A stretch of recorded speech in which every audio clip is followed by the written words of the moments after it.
السلام علیکم، اسمی محمد آفاق خان۔ اس ویڈیو میں ہم بات کریں گے اس تاریخی مناظرے کے حوالے سے جو کہ لندن میں ہوئی قادیانی اور مسلم سکولرز کے درمیان کہ آخر یہ مناظرہ ہوا کیوں قادیانی اس چیلنج کو قبول کرنے پر مجبور ہو گئے۔ اسی کے ساتھ ساتھ ہم بات کریں گے کہ اس مناظرے کے بعد کس طریقے سے ان کے ایجنٹ ہمارے معاشرے میں چھپے ہوئے وہ بھیڑیے جو کہ نام کے ساتھ مفتی لگاتے ہیں، اپنے آپ کو مسلمان بناتے ہیں، دکھاتے ہیں، لیکن اصل میں وہ قادیانیوں کے لیے بہت ہی نرم گوشہ رکھتے ہیں اور کسی بھی طریقے سے قادیانیوں کو جیتتا ہوا عوام کو دکھانا چاہتے ہیں۔ میں آپ کے سامنے ان کو ایکسپوز کروں گا، میں پہلے بھی ایکسپوز کر چکا ہوں، لیکن ان کے اسکرین شاٹس آپ کو دکھاؤں گا کہ کس طریقے سے ان کے ٹویٹس کو قادیانی اپنا جیت بنا کر لوگوں کو دکھا کر عوام کو گمراہ کرنے کی کوشش کر رہے ہیں۔ لیکن الحمدللہ ہم سوشل میڈیا پر موجود ہیں تو ہم آپ کو تمام لوگوں کی اصلیت دکھائیں گے۔ سب سے پہلی بات یہ ہے کہ کیا آپ جانتے ہیں کہ لندن میں، اسپیشلی لندن شہر میں، پورے یوکے کی بات نہیں کر، اسپیشلی لندن شہر میں قادیانی بہت بڑے پیمانے پر کام کر رہے تھے۔ ان کو ریفیوٹ کرنے کے لیے عدنان رشید صاحب، امتیاز احمد صاحب، مولانا سہیل بابا صاحب اسپیشلی وہ جو ہے وہ ختم نبوت کے حوالے سے بہت بڑا کام کر رہے تھے، جس کے بعد کیا ہوا کہ اتنے سالوں تک انہوں نے ایسا بہترین کام کیا کہ بہت سارے لوگ قادیانیت چھوڑ کر الحمدللہ اسلام کی طرف آ گئے اور وہ مسلمان ہو گئے۔ جب انہوں نے دیکھا کہ نوجوانوں میں ان کی یہ سپورٹ کم ہوتی جا رہی ہے تو مجبوراً انہوں نے اس مناظرے کے چیلنج کو قبول کیا کہ کیا پتہ ہم عوام کو تھوڑا سا اور گمراہ کرنے میں کامیاب ہو جائیں، لیکن معاملہ اور الٹ ہو گیا۔ اب یاد رہے کہ یہ قادیانی انگلینڈ میں بڑا مشہور جملہ کہتے ہیں کہ لو فار آل ہیٹڈ فار نو ون، مطلب یہ ہے کہ بھئی ہم دنیا کے لیے ہم ہر کسی کے ساتھ محبت کرتے ہیں، نفرت کسی کے ساتھ نہیں کرتے۔ لیکن اسی مناظرے والے کمرے میں جب امتیاز رشید صاحب، امتیاز احمد صاحب نے ان سے ہاتھ ملانے کی کوشش کی تو انہوں نے ہاتھ ملانے سے بھی انکار کر دیا۔ یہ ہے ان کی حقیقت، جو خود کو بہت ہی با اخلاق اور خود کو بہت ہی معاشرے میں نرم انداز سے ثابت کرتے ہیں۔ یہ ان کی حقیقت ہے کہ مسلمانوں کے بارے میں دل میں اتنا بڑا بغض رکھتے ہیں۔ انہوں نے پہلے لوکیشن چینج کی، وینیو چینج کیا، شرائط پر بات نہیں کی، ادھر ادھر کی باتیں کرتے رہے، دلائل سے بات نہیں کی تاکہ کچھ بھی کر کے ہم عوام کو گمراہ کریں۔ اب جب ان کو مکمل طور پر جو ہے توڑ دیا گیا، دلائل کے انبار لگا دیے گئے، جب ان کے پاس کوئی اور جوابات نہیں تھے تو اس کے بعد کیا ہوا کہ مناظرے کے بعد جب سوشل میڈیا پر یہ بات چل پڑی کہ الحمدللہ مسلم سکولرز اس مناظرے کو جیت چکے ہیں، بڑی تعداد میں جو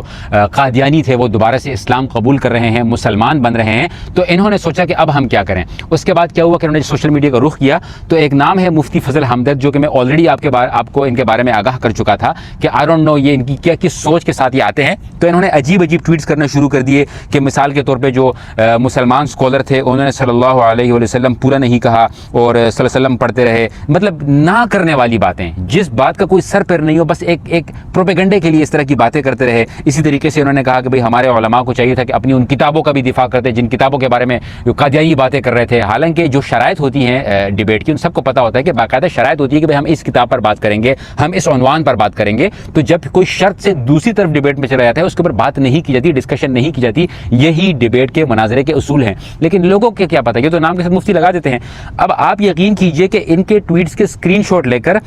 قادیانی اپنے ٹویٹر پر چلا رہے ہیں اور کہہ رہے ہیں کہ الحمدللہ non Ahmadi Muslims are speaking اپ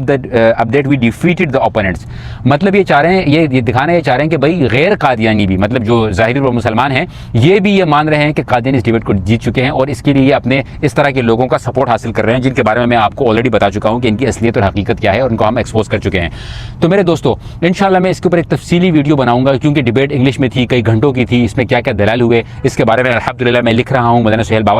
بابا صاحب سے میں اپڈیٹ لے رہا ہوں، عدنان رشید صاحب اور امتیاز احمد صاحب کے یوٹیوب چینل پر جا کر بھی میں پوائنٹس لکھ رہا ہوں، وہ تمام کے تمام پوائنٹس آپ کے سامنے رکھوں گا۔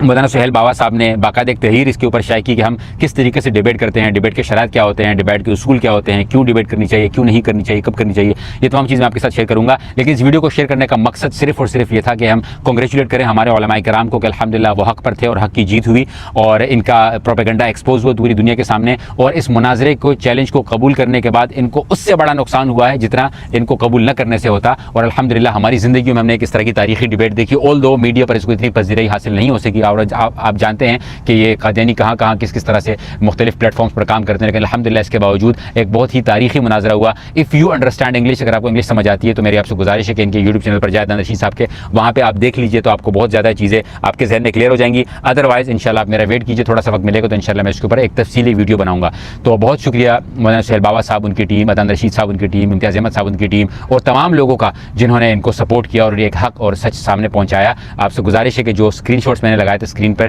جن لوگوں کی حقیقت میں نے آپ کو دکھائی تھی، ان لوگوں سے دور رہیں اور مفتی فضل ہمدرد جیسے میں مفتی کیوں کہہ رہا ہوں، خیر نام